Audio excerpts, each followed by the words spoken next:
European Union leaders have stopped short of granting Ukraine a fast track to membership in the bloc. At a summit with EU leaders in Kyiv, Ukraine's President Volodymyr Zelenskyy repeated his appeal to speed things up. He said Ukraine deserved to begin negotiations on joining the bloc this year. European officials vowed to provide enduring support to Ukraine, but said there were no shortcuts to EU membership.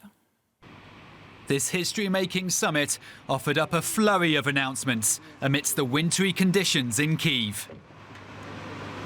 It was also a chance for the EU's top officials to demonstrate the growing ties between Ukraine and the European Union. The future of Ukraine is within the European Union. The Ukrainian people, you have made a clear choice for freedom, for democracy and rule of law, and we in the EU, we have also made a clear decision. Your future is with us in our common European Union.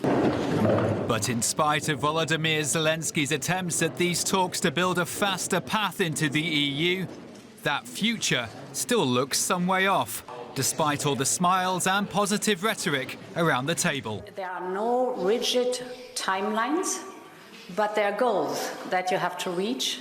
Reforms, for example, to improve a situation in the candidate country, to then reach the accession negotiations and the accession itself. Also discussed the war with Russia and a promise of fresh EU sanctions against Moscow focused on trade and technology. But President Zelenskyy wants more immediate help in the form of weapons to hold off a predicted Russian surge in the next few weeks.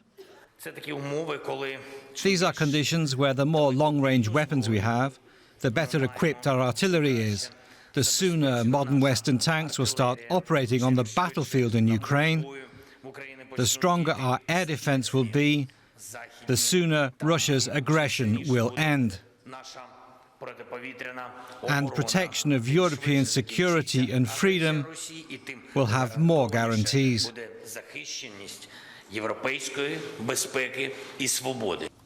Beyond the pledge of new sanctions came details of more humanitarian help for the country, including €25 million to fund a demining programme, seen as crucial in helping Ukraine rebuild.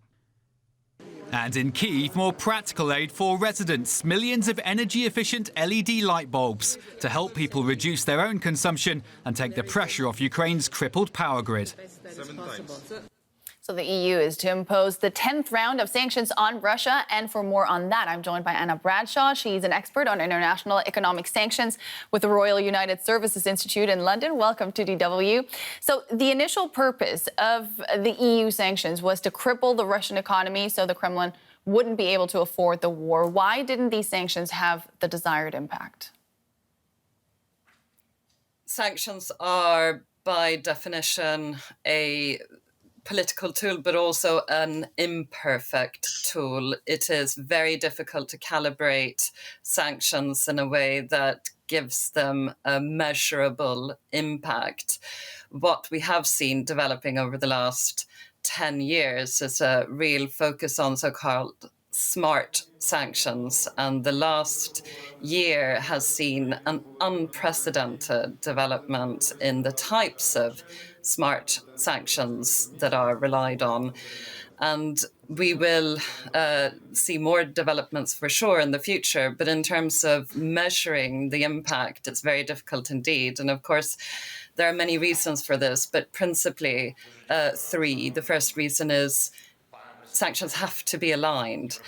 It is very difficult to achieve effectiveness if there is disparity, divergence between different sanctions regimes, which is one of the reasons why the EU today called for other countries to follow in its steps. And principally, the main sanctions jurisdictions here would be the EU, the US and the UK, Canada and Australia as well. So we would hopefully see more alignment. They also called on countries like Belarus and Iran to cease their active support for... These new sanctions focus on preventing Russia from importing foreign technology to boost their weaponry, especially when it comes to drones, now that you mentioned Iran. Is that approach smart, as you said? It's an inevitable approach because it is a response to what we're seeing on the ground, and for that reason, predictable too. But I think that, again, sanctions form part of a much broader package. So in isolation, measures will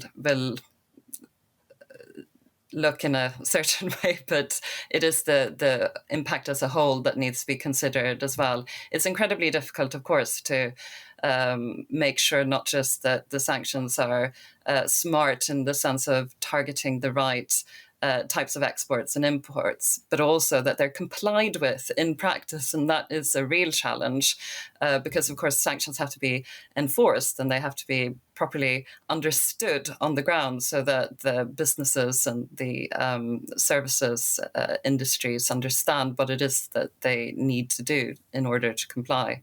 And that is one of the big challenges the EU faces now, finding sanctions that Russia cannot circumvent. Anna Bradshaw, analyst on international economic sanctions. Thank you so much. Pleasure.